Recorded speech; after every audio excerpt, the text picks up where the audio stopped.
Hey everyone, PUPSKER here, and I wanted to go over all of the free pulls, leveling materials, items that you can get in Wuthering Waves in the city of the game. First and foremost, we have the simulation training. You probably will not want to do this unless you are needing to instantly get rid of wavelength. This is just leveling materials for wavelength. You'd rather probably go for ascension materials. More so, I wanted to talk about the Pioneer Association, then the Relic Merchant, Casket Delivery mechanics. We have a souvenir shop, we have the pharmacy, and all of the shops over here. But more importantly, starting off, Pioneer Association right here with like Mackie. This is the exploration area for the game. You can talk about Pioneer Association, but more importantly, look at your exploration progress. When you go in through here, you can slowly collect all of your exploration coins by just going around collecting open world loot and exploring the game. Very similar to all the other Genshin Impact-like games. Now that I have obtained level 1 Pioneer levels, free Astrite, right? Free loot mapper, used to find the undiscovered treasures around the drop point. So this makes it so much easier to find loot. Actually, life hack. Grants the bearer of this permit the access to the loot mapper in given regions. So now I can use it in Jinzhou. Awesome. And then I can claim Northfall Barrens and get more loot. So the idea is you slowly go throughout the areas collecting all the loot, and then the game will make it easier for you to collect loot. Later on, you can get enough Astrite to get free pulls and just general leveling materials. But if you want the rewards preview, right, here you go. You just start getting more Astrite, more leveling materials, and then you can turn that into free pulls. So only like 2, I'd say, pulls in total, since it's 50 Astrite, but a lot of general weapon materials, or leveling materials for sure. So let me know what you think around that, but remember, the Pioneer Association is very important, so remember to do that. As well as we have the souvenir shop. Little casket delivery, relic merchant, okay? We have a lot of shops in all of these areas over here, but more importantly, we have Casket. Relic Merchant. Dun, dun, dun. I like the QL of this game because it's so much easier to run around everywhere. Right? We have your boy, Chenpi. You talk to Chenpi, and you collect the little like casket squares. You go around collecting the casket squares, and you again get free pulls, leveling materials. You get some recipes, Wuther cake. Hell yeah, gimme. It does a little dance when you hand it in. It just eats the cubes. I don't know why, okay? Don't ask me the lore. It just does. Oh, Rover's Wave Band. Sweet. Be even better. Good job. More pulls. Rover's Wave Band can max Rover more. And more materials and resources there. So that is the casket delivery. That's why it's really important to collect those caskets when they pop up on your map. Just because it's good loot, right? You definitely want to, whether you know it or not. So those are like the big resource points in the game. There's more down here, right? Right over here, you have your Guanshu, you have your Pioneer Association shop, receptionist, souvenirs. This is where you can turn open world, pretty much chests, into materials. You can get premium tuners, you can get some pulls, resources to level, right? Weapon materials, everything you're gonna eventually need, leveling materials, resonator materials for each and every character. You get these like wooden chunks, the wood texture shards, by doing open world just anything. Collecting chests, doing the puzzles. It's an exploration gain. So as you collect and open up more treasure chests, you'll get more of these. And eventually, you max out the souvenir shop. When you buy out the souvenir shop, it is done, okay? It is a one-time resource shop. Once you're done, you're done. You have Lin Su right here, the Arbor owner. I don't think they actually do anything, so nothing really there. But you do have the pharmacy down here. Cocoa with a pharmacy.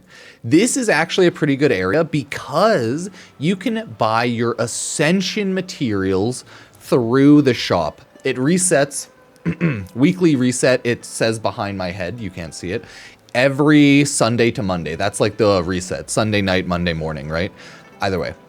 You can buy ascension materials here for the more rare, hard to obtain materials, so you can just buy them out, right?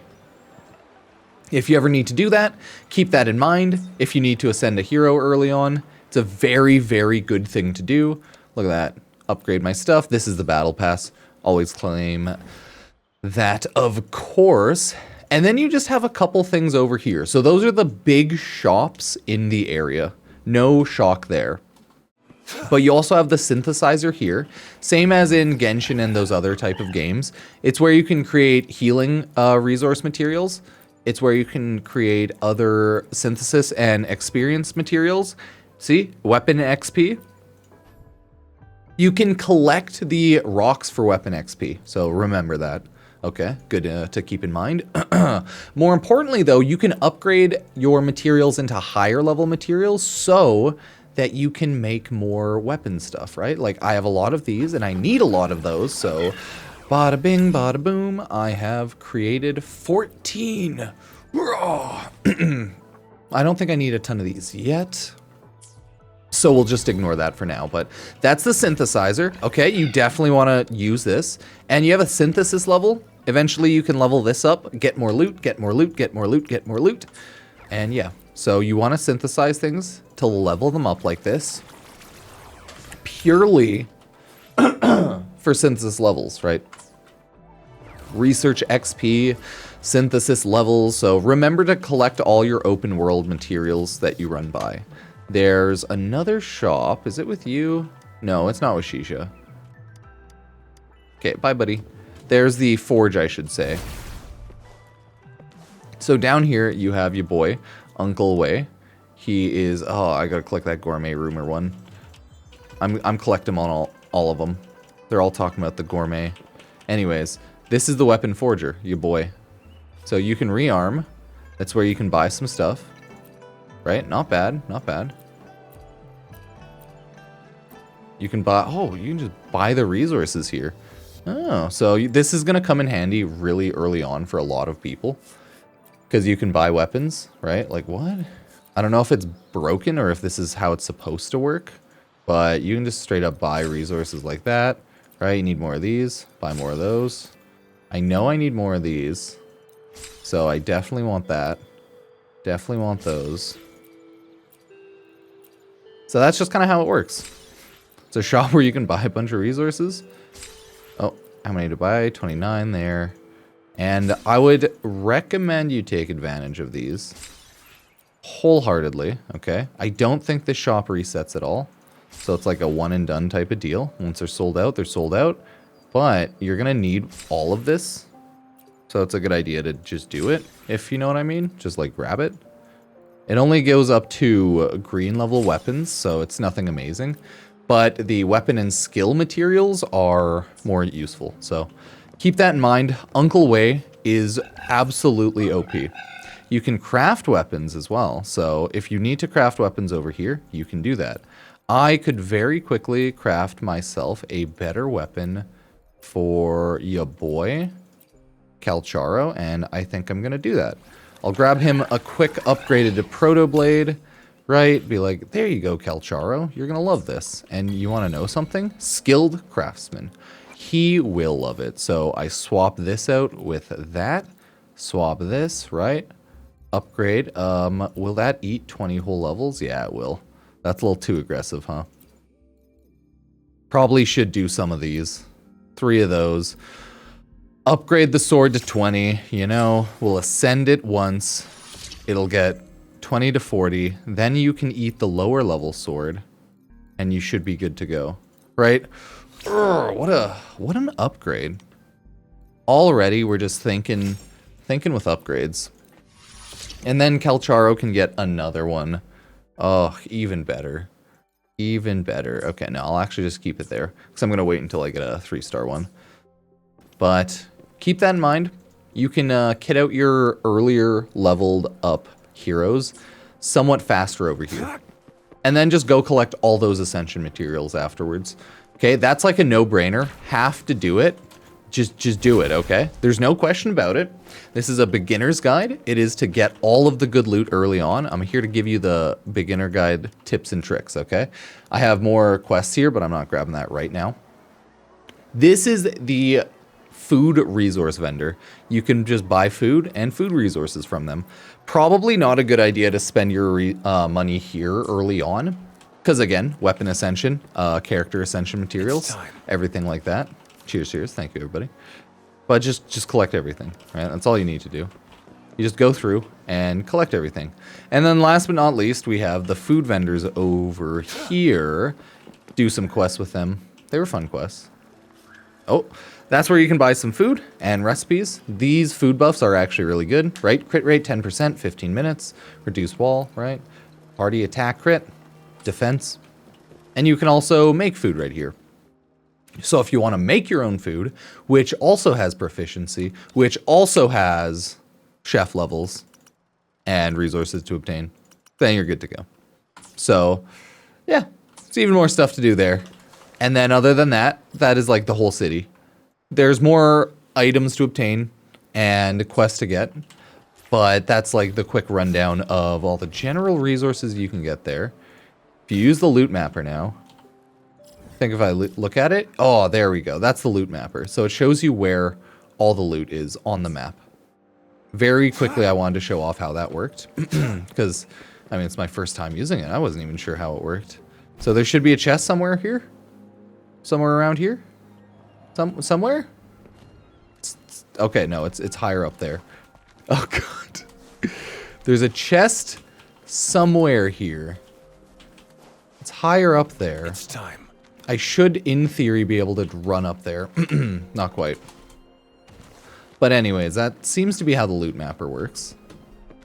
Will there be just a chest in here or something? I don't know. But apparently, there's a chest somewhere in this vicinity. In this section right here. I'm blind because I did not see that. The loot we find is not part of my pay. Yeah, so it looks like that's how the loot mapper works. I think until you collect all the loot in the areas, it kind of stays up there. Yeah, I should probably check out a lot of games. There's just too many games. The struggle of life is too many games, not enough time. I trust you can use it to the full. It's tough existence. It's definitely tough. And then we have the resonance beacon. This is the final one that we can see for this item. It could actually be in here. I don't think it is, but maybe. Nope, it was right here. Yeah, so that is a resonance beacon. I think I still have to go pick up the loot mapper. Or you can just remove it. I'm just going to use one right here. It says there's chests behind me. I think the chests that are behind me would be related to the quest there. Or not the quest, but the running target. So I don't know if I've done this one before. Reach the top without climbing. Okay. Yeah, either way, so that's all the free loot you can get in the beginning of the area of Wuthering Waves. All the ascension materials, everything else. So, sub, like, follow all the socials, Epic Games, creator code PUPSKER, all that jazz. Cheers, cheers.